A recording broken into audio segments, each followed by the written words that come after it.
அனைவருக்கும் வணக்கம். வலைத்தமிழின் 76வது கதை கேளு நிகழ்ச்சிக்கு வந்திருக்கும் அத்தனை பேருக்கும் என்னுடைய நெஞ்சார்ந்த நன்றி. கொஞ்சம் காலதாமதம் ஆயிடுச்சு. கிட்டத்தட்ட முடிக்கிற நேரம் 8:50 ஆயிடுச்சு. தொழில்நுட்ப கோளாறு காரணமாக மன்னிக்கவும். இன்றைய நிகழ்வுல ஒரு கதையோட முடிச்சுக்கலாம் அப்படின்ட்டு இருக்கேன். ஒரு ராஜாவுக்கு பெரிய தோட்டம் ஒண்ணு இருந்துச்சு. எப்பவுமே அந்த தோட்டத்துல ராஜா காலையிலும் சாயந்தரமும் நடந்துகிட்டே இருப்பாரு. அது அவ்வளோ பெரிய தோட்டம். அந்த தோட்டத்துல ஒருத்தர் வேலை செஞ்சுக்கிட்டு இருந்தார். அவங்களோட மனைவியோட 2 பேரும் சேர்ந்து அங்க வேலை செஞ்சுக்கிட்டு இருந்தாங்க. தினமும் காலையிலயும் சாயந்தரமும் அந்த தோட்டத்தை சுத்தம் பண்ற வேலை, அந்த தோட்டத்தை பராமரிக்கிற வேலை எல்லாம் பண்ணிட்டு இருந்தாங்க. ஒரு நாள் நைட்டு அவங்களோட மனைவிக்கு திடீர்னு முழிப்பு வந்துருச்சு. எழுந்திரிச்சிட்டாங்க. எழுந்திரிச்சு ஜன்னல் வழியா பாக்குறாங்க. ரொம்ப ஒரு மாதிரி மசன்னு இருக்குது. கண்ணெல்லாம் தேய்ச்சி விட்டுட்டு ஜன்னல் வழியா பாக்குறாங்க. ஜன்னல் வழியா பார்த்தா புதுசா ஒரு விலங்கு நின்றுட்டு இருக்குது. அவங்க நல்லா கண்ணை தேய்ச்சிட்டு பாக்குறாங்க. ஐயோ இன்னும் நிக்குதே, என்னவா இருக்கும், கலர் கலரா வேற இருக்கே அப்படின்னு சொல்லிட்டு யோசனை பண்ணிட்டு பாத்துட்டே இருக்கிறாங்க. பார்த்தா அது ஒரு பெரிய யானை. ஐயோ இவ்வளவு பெரிய யானை, அதுவும் வானவில் மாதிரி கலர் கலரா இருக்குது அப்படின்னு சொல்லிட்டு அப்படியே பார்த்துட்டே இருக்கிறாங்க. இது ஒருவேளை கனவா இருக்கும் அப்படின்னு சொல்லிட்டு இப்படி இப்படி தேய்ச்சிட்டு மறுபடியும் பாக்குறாங்க. உண்மையாவே நிக்குது. அப்புறம் கதவை திறந்துட்டு மெதுவா வெளியில வந்து பாக்குறாங்க.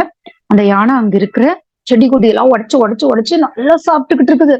ஆனா அந்த யானை மத்த யானை மாதிரி இல்ல, அப்படியே வானவில் கலர்ல இருக்கு. எல்லா நேரமும் அதோட சேர்ந்து இருக்கு. அப்ப இதை பார்த்தோன்னே அவங்களுக்கு ஒரு ஆச்சரியம். இப்படி ஒரு யானை இருக்குமா? ஆனா அவங்க அம்மா சின்ன வயசுல கதை சொன்னது ஞாபகத்துக்கு அந்த யானையவே பார்த்துட்டே இருக்கிறாங்க. அம்மா கதை சொன்னாங்களே, அந்த கதையில அந்த யானையா இருக்குமோ, இந்த யானை ஒருவேளை வானவிலுக்கு போகுமோ அப்படின்னு சொல்லி யோசிச்சுட்டு இருக்க கொஞ்ச நேரத்துல அப்படியே பொழுது புலர ஆரம்பிச்சது. அப்படியே வெளிச்சு வர ஆரம்பிச்சோனையும் அந்த யானைக்கு 2 பெரிய ரக்க முளைக்க ஆரம்பிச்சது. அப்படியே இவ்வளோ பெருசு, அப்படியே வெள்ளை கலர் ரக்க.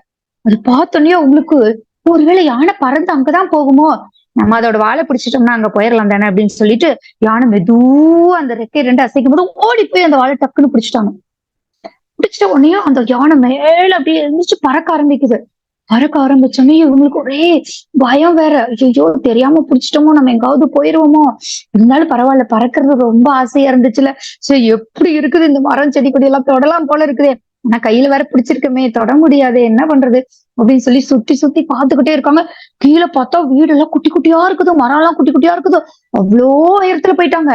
அங்க போயிட்டு கொஞ்சம் தூரம் பறந்து போயிட்டே இருக்கிறாங்க. மேகத்துக்கு இடையில பறந்து போறாங்க. மேகத்தெல்லாம் அப்படியே உள்ள பூந்து போறாங்க. அச்சோ ரொம்ப ஆசையா இருக்கே அப்படின்னு சொல்லிட்டு போயிட்டே இருக்கிறாங்க. போயிட்டே இருக்கிறாங்க. அவங்க நினைச்ச மாதிரியே ஒரு பெரிய வானவில், அந்த வானவிலுக்குள்ள ஜொயின்னு போகுது யானை.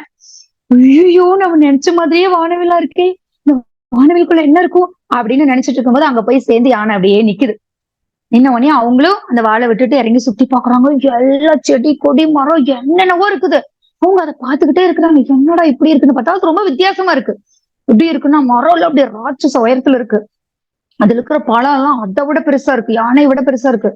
இப்படி பழங்களும் அங்க இருக்கிற செடி கொடி எல்லாம் பெருசு பெருசா இருக்குது. அப்படியே சுத்தி சுத்தி பாத்துக்கிட்டே இருக்கிறார். காலையில இருந்து சாயந்தரம் வரைக்கும் அவங்க அந்த அம்மா சுத்தி சுத்தி பாக்குறாங்க. அங்க கிடைச்ச குட்டி குட்டி பழங்கள்லாம் இருக்குது. கொஞ்சம் கொஞ்சம் அங்கங்க குட்டி குட்டி பழங்களா இருக்குது. அதெல்லாம் பறிச்சு சாப்பிட்டு அப்படியே சுத்தி சுத்தி பார்த்துட்டே இருக்கிறாங்க. நைட் ஆயிடுச்சு. சரி இப்ப கிளம்பும்ல யானை, அதோட கிளம்பிடல, இல்லைன்னா நம்ம இங்கேயே இருந்துக்கணும் அப்படின்னு நினைச்சிட்டு சரி யானை வரட்டும் அப்படின்னு பார்த்துட்டே இருக்காங்க. சுத்தி சுத்தி யானை வந்துருச்சு. யானை தன்னோட சிறகள், அது வரைக்கும் சிறகு உள்ள இருந்ததோ அப்படியே 2 பெரிய ரெக்கை அப்படியே ரெக்கையை ஆட்டிக்கிட்டு நின்றுட்டு இருக்கு. இவங்க ஓடி போய் அந்த வாழை பிடிக்கலான்னு போகும்போது இங்கிருந்து ஏதாவது எடுத்துட்டு போகணுமே அவருக்கு, நம்ம ஞாபகார்த்தமா என்ன எடுத்துட்டு போலாம் அப்படின்னு சொல்லி நினைக்கும் போதும் என்னத்தையுமே கொண்டு போக முடியல. எல்லாம் பெருசா இருக்குது. இவ்வளவு பெரிய கொட்டைப்பாக்கு, இவ்வளவு பெரிய பூ, இவ்வளவு பெரிய வெத்தலை எல்லாம் இருக்குது. அதையெல்லாம் எடுத்து தன்னோட மடியில கட்டி சொருகி வச்சுட்டு யானையோட வாழை பிடிச்சிட்டாங்க. யானை மெதுவா மெதுவா பறந்து பறந்து பறந்து பறந்து பறந்து பறந்து பறந்து பறந்து பறந்து கீழே போயிருச்சு. அவங்க தோட்டத்துக்கே போயிருச்சு. அப்பாடா அப்படின்னு வாழை விட்டுட்டு இறங்கி போய் வீட்டுக்கிட்ட போய் கதவை தட்டுறாங்க. கதவை தட்டுன உடனே அவர் இந்நேரத்துல யாரா இருப்பாங்க அப்படின்னு கதவை திறந்து பார்த்தா இவங்க நின்றுட்டு இருக்கான். அடி பாவி தாயே, இத்தனை நாளா எங்கடி போன அப்படின்னு. இத்தனை நாளாவா அப்படின்னது, ஆமா இல்ல நேத்துல இருந்து காண, எங்க போன சொல்லாம கொள்ளாம நீ பாட்டுக்கு உங்க அம்மா ஊருக்கு போயிட்டியா, சொல்லிட்டு போக வேண்டியதுதானே அப்படின்னது. ஐயோ நான் அம்மா ஊருக்கெல்லாம் போனீங்க, வாங்க சத்தம் போடாதீங்க, வாங்க வாங்க அப்படின்னு சொல்லிட்டு உள்ள கூட்டிட்டு போறாங்க. உள்ள கூட்டிட்டு போனோடனே என்னவா இருக்கு, நம்மள இப்படி கூட்டிட்டு போறாளே உள்ள, என்னவா இருக்கும் அப்படின்னு சொல்லி, என்ன சொல்லு முதல்ல நீ, வாங்க அப்படின்னு சொல்லிட்டு அப்படியே மடியில இருக்கிறத எடுத்து முன்னாடி வைக்கிறாங்க. இவ்வளவு பெரிய பாக்கு மடியில இருக்கிறத எடுத்து மறுபடியும் வைக்கிறாங்க. இவ்வளவு பெரிய வெத்தலை மடியில இருக்கிறத எடுத்து மறுபடியும் வைக்கிறாங்க. இவ்வளவு பெரிய மல்லிப்பூ. ஐயோ என்னது புதுசா இருக்கு, எங்கடி போயிட்டு வந்தா நீ அப்படின்னு கேட்ட உடனேயும், அது ஒண்ணு இல்ல, அம்மா சின்ன வயசுல கதை சொல்லுவாங்கல்ல, ஏய் எங்க போயிட்டு வந்தாடி நீ, இந்த கதையெல்லாம் விடு, எங்க போயிட்டு வந்தான்னு சொல்லி கொஞ்சம் பேசாம இருங்க சொல்றேன். சின்ன வயசுல அம்மா ஒரு கதை சொல்லுவாங்கல்ல, இந்த வானவில்குள்ள யானை போச்சுன்னு சொல்லிட்டு, அப்படி ஒரு யானைய பார்த்தோங்க. அது வானவில்குள்ளேயே போச்சுங்க. அங்க போய் பார்த்தா அவ்வளோ பெரிய பெரிய மரம் எல்லாம் இருந்துச்சு. அப்படியே எல்லாம் எந்தோ அவ்வளவு பெருசா இருந்துச்சு. ஏய் இதெல்லாம் எங்க நம்புறது, நீ ஏதாவது கதை விடுற, எங்க போயிட்டு வந்தா உண்மையை சொல்லு, திட்டுவாங்கன்னு சொல்லிட்டு நீ இப்படி சொல்றியா, இந்த மாதிரி பாக்கு பாத்திருக்கீங்களா, இந்த மாதிரி வெத்தலை பாத்திருக்கீங்களா அப்படின்னதையும், இல்ல நான் பார்த்தது இல்ல, ஆனா ஏன் நீ நிஜமாலுமே யானை பிடிச்சு போனியா, வாங்க வெளில வந்து பாருங்க ஒரு நிமிஷம் அப்படின்னு சொல்லி வெளில வந்து பார்த்தா இந்த யானை நின்னுகிட்டு இருக்கு. அடியாத்தி என்னது இப்படி கலர்ல இருக்குது யானை, நான் பார்த்தது இல்லையே அப்படின்னு சொல்லிட்டு துபு துபு துபுன்னு மறுபடியும் உள்ள ஓடி வந்து கொண்டு, ஐயோ எதுக்கு அங்க நீ போன, செத்து குத்து போயிருந்தீன்னு என்ன வருது அப்படின்னு சொல்லி கேட்டது. சரி பயப்படாதீங்க, எதுக்கு எடுத்தாலும் பயப்பட்டு கதவை சாத்துங்க முதல்ல அப்படின்னு சொல்லிட்டு உள்ள வந்து கொஞ்சம், நாளைக்கு யாருக்கிட்டையும் இதை பத்தி சொல்லிடாதீங்க, நாளைக்கு நம்ம 2 பேரும் சேர்ந்து போலாங்க சரியா. ஆமா அங்க என்னெல்லாம் இருந்துச்சு, அது ஏன் கேக்குறீங்க, உங்களுக்கு எங்க பார்த்தாலும் மரஞ்செடி கொடியா இருந்துச்சு, அவங்க சொல்ல மறந்துட்டனே, உங்க முத்து பவளம் வைரம் அம்புட்டும் கிடந்துச்சு. அடி பாதகத்தி, அதையே கொஞ்சம் எடுத்துட்டு வந்திருந்தீங்கன்னா கூட நம்மளுக்கு ஏதாச்சும் பயனுள்ளதா இருந்திருக்கு, ஏண்டி இப்படி போய் இதை எடுத்துட்டு வந்திருக்கிற அப்படின்னதையும், உங்களை கேட்காம நான் எதுவுமே பண்ண மாட்டேனுங்களே, இன்னைக்கு போய் எடுத்துட்டு வந்துடலாம். இல்ல இல்ல இன்னைக்கு போக வேண்டாம், நம்ம நாளைக்கு போய்க்கலாம், ஏன்னா நேத்துதான் நீ இல்ல அப்படின்னு எல்லா பக்கமும் கேட்டுக்கிறேன், இன்னைக்கு நானும் இல்லைன்னு எல்லாம் சந்தேகப்படுவாங்க, நாளைக்கு ஊருக்கு போறேன்னு பக்கத்துக்குள்ள சொல்லி போட்டு நம்ம மறுபடியும் போயிடலாம் அப்படின்னு சொன்னது. சரி அப்படின்னு சொல்லி 2 பேரும் வெயிட் பண்றாங்க. அடுத்த நாள் காலையில விடிஞ்சிருது. காலையில விடிஞ்சோடனே பக்கத்து வீட்டுக்கார பாட்டி வர்றாங்க. இந்த அம்மா செடி கொடிக்கெல்லாம் தண்ணியோட போயிட்டாங்க. அவரு மட்டும் உள்ள உட்காந்துருக்காரு. உள்ள உட்காந்தனையும், வாங்க பாட்டி வாங்க, என்ன வேணும், தம்பி அந்த வெத்தலை வாக்கு தீர்ந்து போச்சு, வெத்தலை இருந்தா கொஞ்சம் கூட அப்படின்னதையும், வெத்தலை வேணுங்களா, ஐயர் கொண்டு வந்தாருன்னு சொல்லிட்டு அந்த பெரிய வெத்தலையும் கொஞ்சம் கிழிச்சு கொண்டு வந்து இந்தாங்க அப்படின்னது. என்ன தம்பி இத்தச்சோடு இருக்குது, வெத்தலைன்னு வெறும் இலையை கொண்டு வந்து கொடுக்குற நீ அப்படின்னு, நிஜமாலுமே வெத்தலை தாங்க பாட்டி, மோந்து பாருங்க அப்படின்னு மோந்து பாருங்க. ஆமா வெத்தலைதே, இது என்ன வெத்தலை இவ்வளவு பெருசு கிழிச்சு கொண்டு வந்து கொடுத்துருக்குறேன், எத்த பெரிய வெத்தலை காமி அப்படின்னதோ அவர் எட்டு வந்து காமிச்சு, இவ்வளவு பெரிய வெத்தலை வாழை இலை மாதிரி, அடியாட்டி இம்பிட்டு பெரிய வெத்தலை உங்களுக்கு இங்க கிடைச்சது அப்படின்னதையும், எனக்கா அது அது ஒண்ணும் இல்ல, அங்க ஊருக்கு போயிருந்து கொண்டு வந்த, ஊர்ல இம்பிட்டு பெரிய வெத்தலை நான் பார்த்தது இல்ல, இத்தனை வருஷம் வாழ்ந்துருக்குற, நீங்க இப்படி சொல்லி போறீங்க அப்படின்னதையும், இல்ல இல்ல, ஆமா இன்னொரு வாசமா அடிக்குது, இந்த மாதிரி ஒரு வாசத்தை நான் பார்த்தது இல்லையே என்னோட ஆயுசுக்கு, அது என்ன வாசம் அது அப்படின்னு சொல்லி உள்ள வந்து எட்டி பார்த்தோம். இவ்வளவு பெரிய மல்லிகைப்பூ, அடி இம்பிட்டு பெரிய மல்லிகைப்பூ வேற வச்சிருக்கீங்க, என்ன நடக்குதுன்னு ஒழுங்கா சொல்லி போடுங்க, இல்லைன்னா ராசாட்ட போய் நான் சொல்லி போடுவேன் அப்படின்னு சொன்னோனையும், ஒண்ணுமில்ல, நேத்து பொழுதோட நேத்து நம்ம வீட்டுக்கறி காணோம்ல, நமக்கு தேடி கிடந்தோம்ல, நம்ம வீட்டுக்கறியா இல்ல பட் வீட்டுக்கறி காணோம்ல, நமக்கு தேடி கிடந்தோம்ல, ஆமா எங்க போயிட்டா, வந்துட்டாளா, அதெல்லாம் வந்துட்டா அவ அவ யானையை பிடிச்சிட்டு மேல பறந்து போனாலாமா, என்னது ஆணையை பிடிச்சிட்டு பறந்து போனாலாமா, இதெல்லாம் நம்புற மாதிரி இருக்குதா அப்படின்னு, நான் கூட முதல்ல அப்படித்தான் நினைச்சேன், ஆணையை பிடிச்சிட்டு மேல பறந்து போனாலாமா, இந்த இந்த கம்மாஞ்சோளம் ஓட்டுருக்குமில்லோ, ஆமா இந்த கலர் கலர கம்மாஞ்சோளம் ஓட்டுருக்குமில்லோ, இந்த கம்மாஞ்சோளக்குள்ளேயே போயிட்டாலாமா, அடியாத்தி இதெல்லாம் நம்புற மாதிரி இருக்குத பாரு, எதுல போனாலாமா, இந்த ஆணை வந்து கலர் கலரா இருந்தது நான் கூட பார்த்தேன், அத வாழை பிடிச்சுக்கிட்டு போயிட்டாலாமா, அங்க அம்புட்டு இருந்துச்சாமா, அங்க தங்கம் வைரம் எல்லா நகையும் இருந்திருக்குது. ஓஹோ சரி சரி அப்புறம் என்னாச்சு, அப்புறம் என்ன, இந்த கிறுக்குச்சி போய் இந்த வெத்தலையும் இந்த பூவையும் அடிச்சு வந்திருக்கிறா, ஏனை கேட்காம செய்யக்கூடாதுன்னு பாத்துக்குங்களேன் அப்படின்னு சொன்னதுன்னு, ஓ சரி சரி, ஆமா தினமும் அந்த யானை வருதா, வருந்தான்னு நினைக்கிறேன், சரி இன்னைக்கு வந்தா நானும் மட்டுமா, கொஞ்சம் லட்சுமி எடுத்துட்டு வந்துக்கிறேனே, வாரு ஊர் பூரா கடனாய் கிடக்குது, வந்தாக்கே கொஞ்சம் நவையை எடுத்துட்டு வந்தா அப்படியே வச்சு வித்துக்கு பொழைச்சுக்கும்ல அப்படின்னதையும், சரி சரி யாருக்கிட்டையும் சொல்லி போடாதீங்க, நீங்க மட்டும் வந்துருங்க அப்படின்னு சொன்னதையும், சரி சரி அப்படின்னு சொல்லிட்டு அந்த பாட்டி போயிடுச்சு. போனதுக்கு அப்புறம் சாயந்தரம் ஆயிடுச்சு. இவங்க 2 பேரும் 7, 8 மணி ஆகட்டும், 10 மணி ஆகட்டும், 12 மணி ஆகட்டும் சொல்லிட்டு வெயிட் பண்ணிட்டு இருக்கிறாங்க. கரெக்டா 12, 1 மணிக்கு மேல ஆயிடுச்சு. இங்க மேல இருந்து மெதுவா அந்த யானை பறந்து வருது. இவங்க அப்படியே எட்டி பார்த்துட்டு இருக்கிறாங்க, மரத்துக்கு பின்னாடி நின்னு பாத்துக்கிட்டு இருக்கிறாங்க. திரும்பி பார்த்தா அவங்க வாசலுக்கு வெளியில ஒரு 50 100 பேர் நிக்கிறாங்க. என்னடா அது இந்நேரத்துல இத்தனை பேர் வந்து நிக்கிறாங்க அப்படின்னு சொல்லிட்டு போய் பார்த்தா, ஏன் ஆனை பிடிச்சிட்டு நாங்களும் வர மேல போயிடலாம் அப்படின்னு சொல்ல மாட்டேன். இவங்களுக்கு ஒண்ணுமே புரியல. என்ன நாம யாருக்கிட்டயுமே சொல்லலையே, இப்படி இப்படி வந்தாங்க. ஏனுங்க நீங்க ஆராய்ச்சிக்கிட்டு சொன்னீங்களா அப்படின்னதையா, வந்து பக்கத்து பாட்டி வேற கேட்டுச்சா, அதனால நான் சொல்லி போட்டேன் அப்படின்னதையோ. ஆட பாவி மனுஷா, ஒரு ஆம்பளை கிட்ட விஷயத்த சொன்னா அது ஊர் ஊரா போயிருன்னு டீ கடையில உட்காந்துட்டு பேசுற மாதிரி இப்படி எல்லாத்துக்கிட்டையும் சொல்லி வச்சுட்டீங்களே, என்ன பண்றது அப்படின்னதையும். சரி சரி எல்லாரும் போய் எடுத்துட்டா வந்தா போது பெண்ணை விடு அப்படின்னு சொன்னதையும். சரி பாக்கலாம் அப்படின்னு சொல்லி போட்டு அப்படியே மெதுவா யானை பின்னாடி போறாங்க. விடிட்டுன்னு காட்டிருக்காங்க. 4 மணி ஆச்சு 5 மணி ஆச்சு, அப்படியே பொழுது புலர ஆரம்பிச்சது. யானை பறக்க ஆரம்பிச்சது. எல்லாரும் ஓடி போய் முதல்ல இவங்க யானையோட வாழை பிடிச்சிட்டாங்க. அதுக்கு கீழே அவங்க கணவர் பிடிச்சிட்டாங்க. அதுக்கு கீழே அந்த பாட்டி, அது கீழே ஒருத்தர் பிடிச்சு 50 பேர் மேல சோயின்னு அப்படியே பறந்து போறாங்க. போயிட்டு இருக்க கொஞ்சம் தூரம் போன உடனேயும், ஆமா நீ என்னென்னதான் பார்த்த சொல்ல, எனக்கு கேட்கறதுக்கே அம்புட்டு ஆசையா இருக்குது அப்படின்னு அந்த பாட்டி சொன்னாங்களா. அதை ஏன் கேக்குறா பாட்டி, அங்க போனீங்க எல்லா செடியும் பெருசு பெருசா இருக்குது, எல்லா கொடியும் பெருசு பெருசா இருக்குது. அது மட்டும் இல்லாம அங்க இருக்கிற பொண்ணும் வைரமும் நகையும் அடாடாடாட பார்க்கவே கண்கொள்ளா காட்சி அப்படின்னதையும். ஆமா அது எப்படி அம்புட்டு பெரிய மல்லிகைப்பூ இருந்துச்சு, மல்லிகைப்பூன்னு இத்தாச்சோடு இருக்குது அப்படின்னு சொல்லி பாட்டி வாய் திறன்னு சொன்னாங்க. கையை தூக்கம் வாய் திறன்னு சொன்னாங்க. ஆமா ஆமா அப்புறம் வேற என்ன இருந்துச்சு அப்படின்னு நீங்க கேக்குறீங்க. இந்த நெல்லிக்காய் இருக்குது பாத்தீங்களா, அது எவ்வளவு பெருசு இருந்துன்னு நினைக்கிறீங்க. ஆமா எவ்வளவு பெருசு இருந்தது அப்படின்னதையும். இவ்வளவு பெருசு இருந்தது அப்படின்னு அவங்க கையை தூக்குனாங்களாம். கையை தூக்கணுன்னே எல்லாரும் திப்பு வந்து கீழே விழுந்துட்டாங்களாம். இதோட கதை முடிஞ்சு போச்சு. இன்னும் ஒரு கதையை சொல்லிடலாம். இந்த கதையை நான் எந்த புத்தகத்துல இருந்து எடுத்தேன்னு சொல்லிடுறேன். இது ரொம்ப முக்கியமான கதை, உண்மை கதை அப்படின்னு சொல்லலாம். நேரம் கதை கொஞ்சம் ஷார்ட்டா முடிச்சிடலாம் இந்த கதையை. ஏன்னா இந்த கதை கிட்டத்தட்ட சொன்னோம்னா ஒரு 1/2 மணி நேரம் ஆயிடும். அன்னைக்கு நான் ரொம்ப சின்ன பிள்ளையா இருந்தேன். என் பேரு தடகம். ரொம்ப வருஷத்துக்கு முன்னாடி நாங்க ஜப்பான்ல வசிச்சுட்டு இருந்தோம். அப்போ ஒரு நாள் பயங்கர சத்தமா இருந்துச்சு. நான் தூங்கி எழுந்திரிச்சிட்டேன். வேக வேகமா ஓடி வந்தேன். வேக வேகமா ஓடி வந்து எங்க அண்ணாவை எழுப்புறேன். தட்டி எழுப்புறேன். அவன் வேகமா எந்திரிச்சுட்டான். வெளியில வந்து பார்த்தா அப்படி ஒரு கொண்டாட்டமா இருந்துச்சு. எல்லாரும் திருவிழா மாதிரி கொண்டாடிட்டு இருந்தாங்க. அப்ப அம்மா நல்லா வாசனை வர்ற மாதிரி சமையல் பண்ணிட்டு இருந்தாங்க. எனக்கு ரொம்ப பிடிச்சிருந்தது அந்த வாசனை. மொச்சக்கொட்டையை போட்டு சூப்பு வச்சுட்டு இருந்தாங்க. அந்த சூப்பை குடிக்கணும்னு சொல்லிட்டு நான் ரொம்ப ஆசைப்பட்டேன். அம்மாட்ட போய் கேட்டேன், அம்மா எனக்கு சூப் ஊத்தி கொடுங்கம்மான்னு கேட்டேன். அம்மா சொன்னாங்க கொஞ்ச நேரம் கழிச்சு சூப்பு கொடுக்குறேன்னு சொன்னாங்க. நான் எப்பவுமே நிக்கவே மாட்டேன் ஒரு இடத்துல. எனக்கு நிக்கிறதுனாவே பிடிக்காது.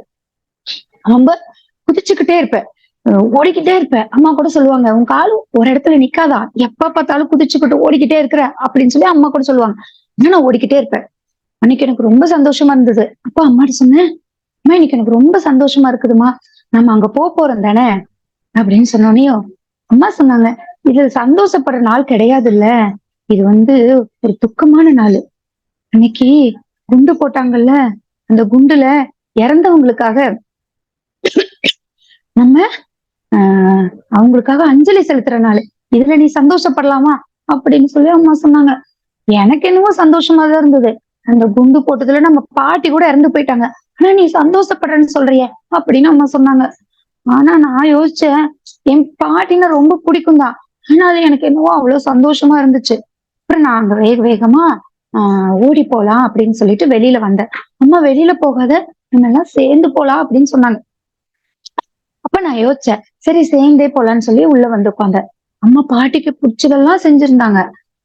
பணியாரம், அப்புறம் இனிப்பு, பாயாசம் மாதிரி இன்னும் சூப்பு அப்படின்னு சொல்லி பாட்டி பிடிச்சதெல்லாம் செஞ்சு வச்சிருந்தாங்க. எனக்கு சாப்பிடலாம் போல ஆசையா இருந்துச்சு. அப்ப நானு அண்ணா எல்லாரும் உட்காந்து சாப்பிட்டோம். சாப்பிட்டவனே அம்மா நான் போகட்டா இப்ப அப்படின்னு சொல்லி நான் கேட்டேன். அம்மா போயிட்டு வான்னு சொல்லிட்டாங்க. அந்த நேரம் பார்த்து யாரோ கதவை அப்படின்னு தட்டுற மாதிரி இருந்துச்சு. நான் யாரா இருக்கும்னு சொல்லிட்டு போய் கதவை திறந்தா என் ஃப்ரெண்டு வந்தா. என் ஃப்ரெண்டு பேரு வந்து சிசுகோ. என் பேரு சடகோ இல்ல, என் ஃப்ரெண்டு பேரு சிசுகோ. அவ வந்தா. வாடி நம்ம 2 பேரும் போலாம் அப்படின்னு சொல்லி கேட்டா. கேட்ட உடனே நானும் சரி நான் வரேன் அப்படின்னு சொல்லிட்டு அம்மாட்ட போய் ஓடி போய் சொல்லிட்டு நானும் சிசுகவும் போறேன்னு சொல்லிட்டு வந்துட்டோம். 2 பேரும் வேகமா போனோம். ஓடிக்கிட்டே இருந்தா. அப்ப நான் சொன்னேன், ஏ சிசுக்கோ, நான் எப்படி ஓடி வரேன் பாத்தியா, எனக்கு ஓடுறதுனால ரொம்ப பிடிக்கும். எனக்கு நிக்கிறதுனாவே பிடிக்காது. நான் எவ்வளவு அழகா ஓடுறேன் பாத்தியா, நான் ஓட்டப்பந்தயத்துல ஜெயிச்சிருவேன் தானே அப்படின்னு சொல்லிட்டு நான் கேட்கிறேன். கேட்டோடனே அவளு சொல்றா, நீ ஜெயிச்சிருவாடி அப்படின்னு சொல்றான். எனக்கு ஏன் அப்படி கேட்டேன்னு தெரியுமா? கொஞ்ச நாள் கழிச்சு எங்க பள்ளிக்கூடத்துல ஓட்டப் போட்டி வைக்க போறாங்க. அதுல நான் கலந்துக்கிட்டு ஜெயிச்சேன்னா அடுத்த வருஷமும் அதுல கலந்துக்கலாம். அதனால அவட்ட கேட்டோனே அவ நீ சூப்பரா ஓடுற சொன்னா. சரின்னு சொல்லிட்டு 2 பேரும் குடு குடு குடுன்னு ஓடி போனோம். ஓடி போய் அங்க பார்த்தா அங்க என்ன பண்ணிருந்தாங்க தெரியுமா? அங்க அந்த போர் நடந்தப்பல்லாம் குண்டு வச்சு இதெல்லாம் ஆச்சுல்ல, அதெல்லாம் போட்டோ எடுத்து அப்படியே மாட்டி வச்சிருந்தாங்க. எனக்கு ரொம்ப கஷ்டமா தான் இருந்துச்சு. அப்புறம் நாங்க 2 பேரும் போய் அங்க உட்கார்ந்தோம். அங்க உட்கார்ந்து 2 பேரும் பேசிக்கிட்டே இருந்தோம். நான் நல்லா ஓடுவேன் தானே, நான் ஓடி போய் ஜெயிப்பேன் தானே அப்படின்னெல்லாம் நான் கேக்குறேன். அப்போ சிசுகோ சொல்றான், ஏய் இப்ப என்னடி அதுக்கு பேச்சு, பேசாம அவங்க சொல்றத கேளு அப்படின்னு சொல்லிட்டு இருக்கும்போது அவங்க எல்லாரும் என்ன பண்ணாங்க தெரியுமா? கொஞ்ச நேரம் அமைதியா இருந்து அமைதியா கண்ணு மூடி சொன்னாங்க. கண்ணை மூடி முடிச்சு பார்த்தம்போது என்ன பண்ணாங்க தெரியுமா?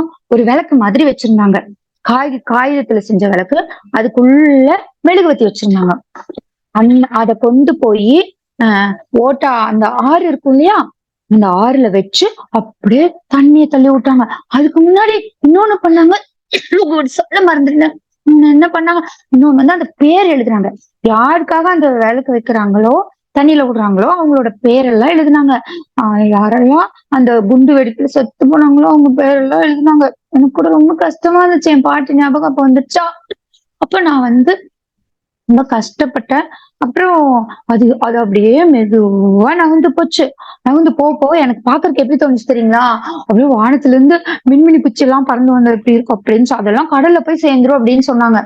அப்புறம் இதெல்லாம் நான் பாத்துக்கிட்டே இருந்தேன். அப்ப பாத்துக்கிட்டு மறுபடியும் வெளியில வந்தேன். அப்ப அவங்க என்ன பண்ணாங்க தெரியுமா? அவங்க அவங்க வந்து மறுபடியும் அப்போ அம்மா வந்தாங்க. அம்மாட்ட நான் கேட்டேன், ஏம்மா இவங்க இறந்து போனவங்க எல்லாம் வானத்துல போய் நட்சத்திரமா இருப்பாங்களா அப்படின்னு சொல்லி கேட்டேன். ஆமா ஆமா நீ ரொம்ப பேசாத வா அப்படின்னு சொல்லிட்டாங்க. அப்புறம் கொஞ்ச நாள் ஆச்சு. நானும் வீட்டுக்கு போயிட்டு கொஞ்ச நாள் ஆயிடுச்சு. அப்புறம் எங்க ஸ்கூல்ல ஓட்டப்போட்டி வந்துச்சு. ஓட்டப்போட்டி வந்தோடனே எனக்கு கலந்துக்கணும்னு ரொம்ப ஆசை. அப்ப அதே மாதிரி என்னையும் தேர்வு பண்ணிருந்தாங்க.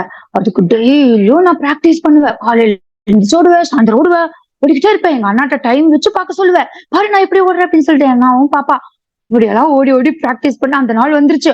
அம்மா வந்தாங்க, அப்பா வந்தாங்க, ஃப்ரெண்ட்ஸ் வந்தாங்க, என் தம்பி தங்கச்சி அண்ணா எல்லாரும் வந்தாங்க. எல்லாம் வந்து அவங்க பாத்துக்கிட்டு இருந்தாங்க ஓட்ட போட்டிய. எனக்கு ரொம்ப படபடப்பா இருந்துச்சு. எனக்கு அப்படியே படபடன்னு அடிச்சுக்கிச்சு. அம்மா இங்க தொட்டு வர எனக்கு ரொம்ப படபடன்னு வருது அப்படின்னு நான் சொன்னேன். எங்க அம்மா சொன்னாங்க, நீ டெய்லியும் நிறைய பிராக்டிஸ் பண்ணிருக்க, நீ ஜெயிப்ப அப்படின்னு சொன்னாங்க. அப்ப அம்மா சொல்லும்போது எனக்கு ரொம்ப ஹாப்பி ஆயிடுச்சு. ஆமா இல்ல நான் டெய்லியும் பிராக்டிஸ் பண்ணிக்கிறேன், நான் கண்டிப்பா ஜெயிச்சிருவாமா அப்படின்னு சொன்னேன்.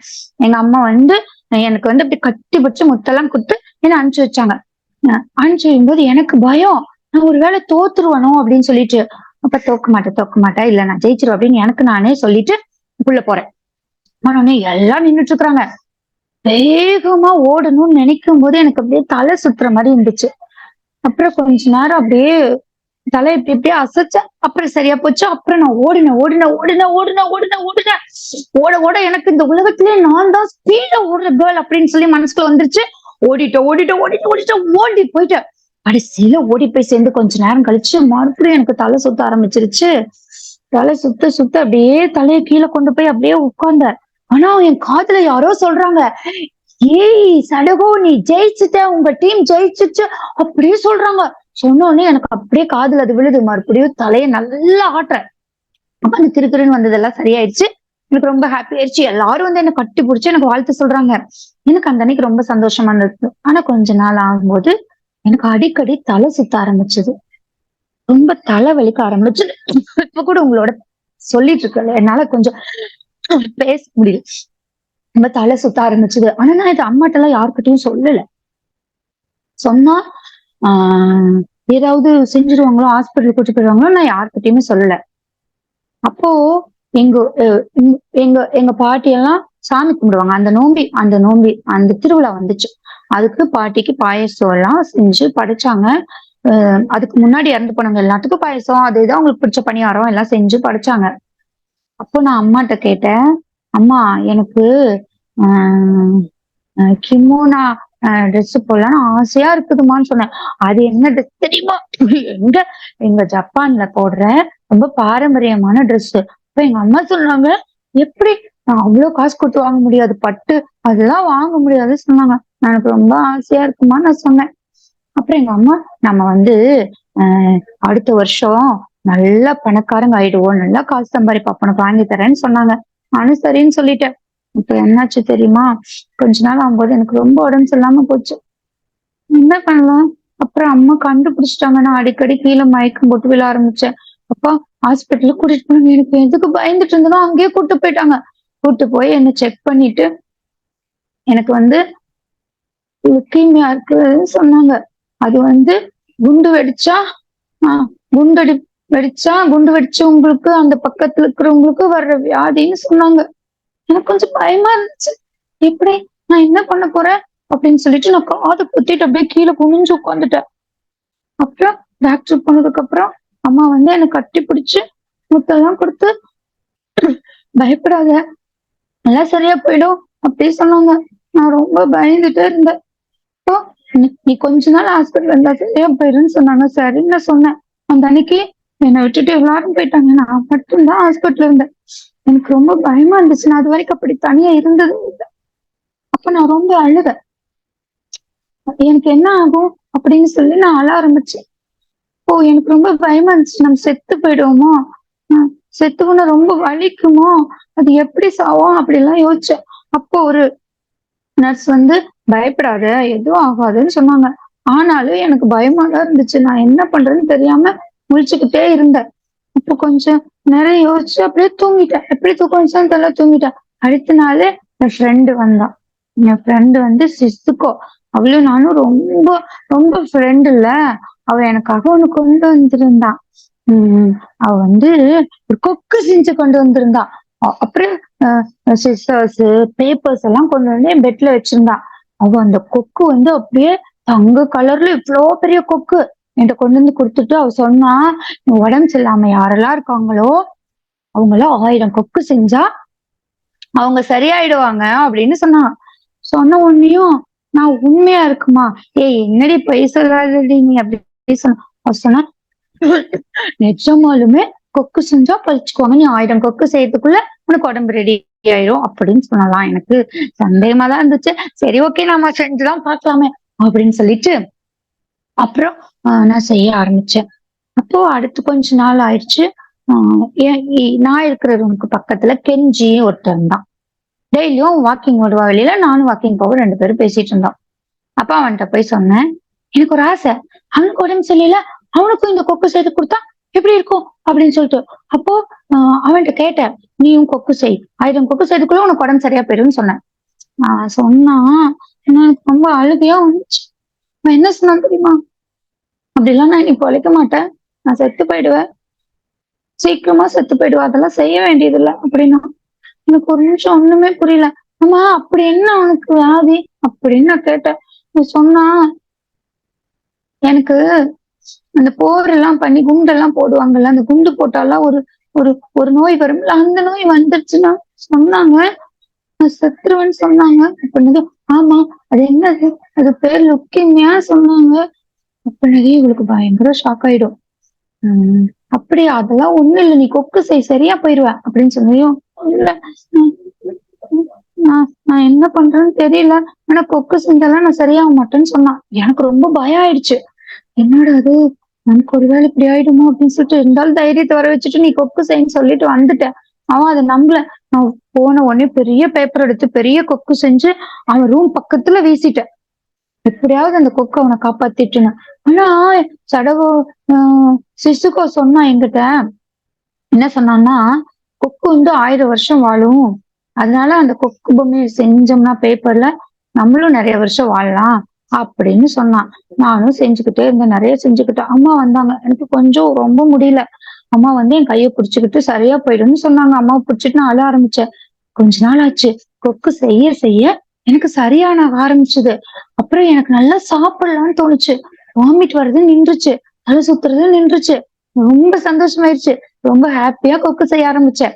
அப்போ மறுபடியும் ஊர்ல ஒரு ம் பாட்டிக்கு ஆஹ் சாமி கும்பிடுற நோம்பெல்லாம் முடிஞ்சு அந்த வருஷம் பிறக்கும் இல்லையா, அது வந்துச்சு. அதுக்காக என்ன வீட்டுக்கு கூட்டிட்டு போனாங்களா, எனக்கு ரொம்ப சந்தோஷமா இருந்துச்சு. அப்பதான் நினைச்சேன், நம்ம வீடு எவ்வளவு சொர்க்கம் இல்ல. நம்ம அங்க போய் இருக்கும்போது நமக்கு இது பிடிக்கவே இல்லைல்ல. அந்த இடம் நம்ம வீடு முதல்ல நம்ம வீடு பிடிக்கவே பிடிக்காது. இப்ப எப்படி பிடிக்குது. நான் அங்கேயே இருந்துக்கணும் அப்படின்னு சொல்லி நினைச்சேன். அம்மா எனக்காக நிறைய செஞ்சு கொடுத்தாங்க சாப்பிடறதுக்கெல்லாம். நைட்டு எல்லாரும் சேர்ந்து சாப்பிட்டோம். அம்மா இனிமேல் நான் அங்க போகலம்மா, ப்ளீஸ்மா நான் இங்கேயே இருந்துக்கிறேம்மா அப்படின்னு சொல்லி நான் அழுதேன். அப்ப அம்மா சொன்னாங்க, கொஞ்ச நாள்ல சரியாயிடும், நீ மொத்தமா இங்க வந்துடலாம் கண்ணு சொன்னாங்க. நானும் சரின்னு சொல்லிட்டேன். எனக்குதான் இப்ப எதுவுமே இல்லையே, நல்லா ஆயிடும் அப்படின்ட்டு. அப்போ ஒரு பெரிய கிஃப்ட் பாக்ஸ் கொண்டு வந்து கொடுத்தாங்க. எல்லாரும் சேர்ந்து கொண்டு வந்து கொடுத்தாங்க. அப்படியே நான் அந்த ரிப்பனை, ரோஸ் கலர் ரிப்பனை அவுத்து அந்த பாக்ஸ ஓபன் பண்ண உடனேயும் அதுல என்ன இருந்துச்சுன்னு தெரியுமா உங்களுக்கு? என்ன இருந்துச்சு? எனக்கு தெரியும். ஆமா. அதுல கிமோனோ என் ட்ரெஸ் இருந்துச்சு. நான் கேட்டேன்ல பட்டுல, அது செஞ்சு அம்மா உள்ள வச்சிருந்தாங்க. நான் அத கையில எடுத்தோடனே அப்படியே கட்டி பிடிச்சுக்கிட்டேன் அந்த ட்ரெஸ்ஸ. அம்மா இது ரொம்ப காசாச்சு, நீங்க எப்படிம்மா வாங்குனீங்க அப்படின்னு சொன்னதும் அப்பா வந்து சொன்னாரு. என்ன சொன்னாரு தெரியுமா? அப்பா நைட் எல்லாம் உட்கார்ந்து அம்மா உனக்காக செஞ்சாங்க. அதெல்லாம் ஒண்ணும் இல்ல, நீ போட்டுக்கோ அப்படி சொன்னாங்க. என்னால போடவே முடியல. அம்மா போட்டு விட்டாங்க. எல்லாரும் என்ன அப்படியே கட்டி பிடிச்சு எனக்கு முத்தெல்லாம் கொடுத்தாங்க. எனக்கு என்ன பண்றேன்னே தெரியல. ஒரு 2 நாள் இருந்த, 3வது நாள் திரும்பவும் எனக்கு உடம்பு சரியில்லாம போயிடுச்சு.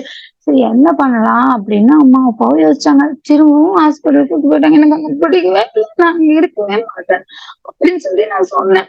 சொல்லும்போது அம்மா சொன்னாங்க, நீ நீ இருந்துதான் ஆகணும் அப்படின்னு சொல்லி சொன்னாங்க. நான் இருக்க மாட்டேன் அப்படின்னு சொன்னேன். ஆனாலும் கூட்டிட்டு போயிட்டாங்க. சரியாகணும்ல கண்ணு, சரியாயிடும் அப்படின்னு சொன்னாங்க. நான் சரின்னு சொன்னேன். ஆனா எனக்கு பிடிக்கல. அங்க கொண்டு போய் விட்டாங்க. மறுபடியும் தலை சுத்த ஆரம்பிச்சுச்சு. அப்போ அம்மா சொன்னாங்க, இன்னும் கொஞ்சம் தான் கொக்கு, அதெல்லாம் செஞ்சுட்டீங்கன்னா சரியா போயிடும் அப்படின்னு சொன்னாங்க. சரின்னு நான் சொன்னேன். ஆனா எனக்கு ரொம்ப கஷ்டமா இருந்துச்சு. நாள் ஆக ஆக என்ன பண்றேன்னே தெரியல. இன்னைக்கு எனக்கு ரொம்ப வலிக்குது. என்ன சொன்னாங்க, இன்னும் 100, 200 கொக்கு செஞ்சுன்னா முடிஞ்சிடும். நீ தைரியமா செய், நம்பிக்கையோட செய்ன்னு சொன்னாங்க. நான் முடியவே இல்லை. பேப்பரும் பத்தல. அங்க இருந்த பேப்பரு அது இதுன்னு எடுத்து எல்லாம் சின்ன கொக்கு பெரிய கொக்கு எல்லாம் செய்ய ஆரம்பிச்சேன். இப்போ திடீர்னு எனக்கு ரொம்ப தலைவலிக்க ஆரம்பிச்சது. நான் ரொம்ப அழுக ஆரம்பிச்சுட்டேன். இப்பதான் நினைச்சேன், நம்ம சாவு நம்ம கண்ணு முன்னாடி தெரிஞ்சா நம்ம எப்படி வாழ முடியும்? அப்ப கெஞ்சி எப்படி வாழ்ந்திருப்பான்? கெஞ்சி பாவம் இல்லையா அப்படின்னு சொல்லி நான் கெஞ்சி அழுக ஆரம்பிச்சேன். அப்ப கொஞ்ச நேரம் கழிச்சு என்னாச்சு, கொஞ்ச நேரம் கழிச்சு எனக்கு தண்ணி வேணும்னு கேட்டேன். தண்ணி எடுத்து கொடுத்தாங்க. நானும்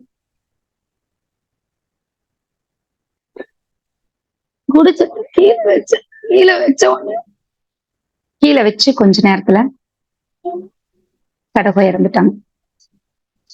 சடகோ இறந்ததுக்கு அப்புறம் அவங்களுடைய நண்பர்கள்லாம் வந்து மீதி கொக்கு செஞ்சு முடிச்சாங்க.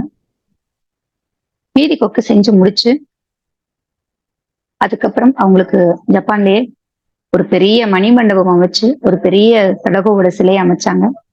இன்னைக்கும் ஜப்பான்ல ஒரு மிகப்பெரிய நம்பிக்கையா இந்த கொக்கு செய்யறது அப்படிங்கிற ஒரு விஷயம் இருக்கு. சோ போர் மூலமாக எவ்வளவு பெரிய பாதிப்பு ஏற்படுது அப்படிங்கிறது தான் இந்த கதையோட மிக முக்கியமான ஒரு விஷயமா இருந்துச்சு. அவங்களோட சிலைக்கு கீழே இந்த வாசகங்களை எழுதி வச்சிருந்தாங்க. அந்த வாசகங்களை நான் உங்களுக்கு படிச்சு காமிக்கிறேன். இதுவே எங்கள் மன்றாடல், இதுவே எங்கள் வேண்டுதல், பூவுலகில் அமைதி நிலவ வேண்டும் அப்படின்னு சொல்லி எழுதி வச்சிருக்காங்க. இன்னைக்கும் ஜப்பான் போனா போற எல்லாருமே கண்டிப்பா இந்த இடத்த போய் பார்த்துட்டு வருவாங்க. சோ இந்த கதைய எலினார் கோர் அப்படிங்கிறவரு எழுதியிருக்காரு. தமிழ்ல ஆதிவள்ளியப்பன் மொழிபெயர்த்திருக்காங்க. குட்டி ஆகாயம் புத்தகம் வெளியிட்டிருக்காங்க, பதிப்பகம். இது வந்து நான் சும்மா ஒரு ஒரு கொஞ்சமா அதுல இருக்கிற கான்செப்டை மட்டும் எடுத்துட்டு உங்களுக்கு கதையா சொன்னேன். இது முழுசா படிக்கும் போது அழுகாம சில இடங்கள்ல கடக்க முடியாது. இந்த புத்தகத்தோட பேரு சடகோவின் கொக்கு. இதுதான் அட்டைப்படம். அமைதியை பரப்பும் சடகோவின் கொக்கு. ஆஹ் ரொம்ப ரொம்ப ஒரு பெரிய தாக்கத்தை ஏற்படுத்தின, இன்னைக்கும் ஜப்பான்ல இல்ல, உலகம் முழுவதும் தாக்கத்தை ஏற்படுத்தின மிக முக்கியமான ஒரு வாழ்க்கை வரலாறு சடகோவோடது. இந்த கதையை படிக்கும்போது எனக்கு, நான் வியட்நாம் போயிருந்தப்ப அங்க போர் நடந்த இடங்களை எல்லாமே அவங்க புகைப்படம் பிடிச்சு வச்சதோட, அந்த போர் நடக்கும்போது அவங்கள பண்ண கஷ்டங்களை எல்லாம் அவங்க ஒரு வீடியோ மாதிரியும் நிறைய வழிகள்லயும் போட்டு வச்சிருந்தாங்க. அதெல்லாம் பார்க்கும்போது ரொம்ப கஷ்டமா இருந்துச்சு. அப்ப அந்த போர் அப்படிங்கிறது நம்ம நினைச்சிட்டு இருக்கிறோம், போர் மூலமாக என் நாடுகளுக்கு இடையில இருக்கிற பிரச்சனையும் தனி குழந்தைகளுக்கும் எவ்வளவு பெரிய ஆபத்தை ஏற்படுத்தும். லட்சக்கணக்கான மக்கள் அந்த ஹிரோஷிமா நாகசாகி குண்டு போட்டப்ப இறந்தாங்க அப்படிங்கிறது, முக்கியமா குழந்தைகளும் வயதானவர்களும் நிறைய பேர் இருந்தாங்க, ராணுவ வீரர்கள் இருந்தாங்க அப்படின்னு சொல்லிட்டு இந்த புத்தகத்துல அந்த கதையை மட்டும் போடல, அந்த கதையாக மட்டும் இல்ல, பின்னாடி அதை பத்தின குறிப்புகளும் கொடுத்திருக்காங்க. அந்த ஹிரோஷிமா நாகசாகி குண்டு போட்டப்ப என்ன நடந்துச்சு, எந்த வருஷம் நடந்துச்சு, அந்த குண்டோட பேர் என்ன, லிட்டில் பாய் பேட்மேன் அப்படிங்கிறது அந்த குண்டு, 2 குண்டோட பேரும் அப்படின்னு சொல்லிட்டு இது அதை பத்தின ஒரு குழந்தைகளுக்கு சொல்ல வேண்டிய ஒரு சிறு தகவல்களாக இதை கொடுத்திருக்காங்க. சரி, போர் பற்றிய விஷயங்கள் எல்லாம் குழந்தைகளுக்கு ஏன் சொல்லணும்? வருங்காலத்துல குழந்தைகளுக்கு போரை தவிர்க்கிறதுக்கான ஒரு இடமா இந்த கதை இருக்கும் அப்படிங்கறதுனாலதான் இந்த கதையை நான் சொன்னேன். இவ்வளவு நேரம் எவ்வளவு தாமதமானாலும் கூட இவ்வளவு நேரம் காத்திருந்து கதையை கேட்டெடுத்து மனமார்ந்த நன்றிகள். தொடர்ந்து சந்திப்போம். நன்றி.